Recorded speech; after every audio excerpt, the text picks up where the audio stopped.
Kyk net gou hierso. Is dit nie eenvoudig, genade onbeskryflik groot nie? Hierdie tannie is 'n inspirasie vir soveel mense. So hierdie is 'n besige boervrou, besig om voer te meng. Maar terwyl ek hier besig is met die graaf en die voer, weet julle wat het gebeur nou? Ek het sopas 'n $600 seil gehad. Dis oor die R10,000 in my bankrekening. Hoe amazing is dit? En hoe het ek dit verdien? Met daai Done For You digitale besigheid wat ek vir myself gekoop het. Een keer betaal vir daai besigheid en nou verdien ek sommer oor die R10,000 terwyl ek voer meng.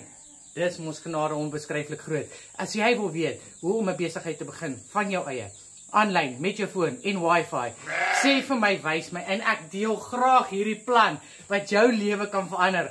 Een van die dae, watch this space, koop hierdie tannie 'n voermenger sodat ek nie meer graaf hoef te swaai elke dag van my lewe nie. As jy enigstens meer wil weet, comment net vir my onder genade en ek gaan vir jou die gratis bloudruk aanstuur.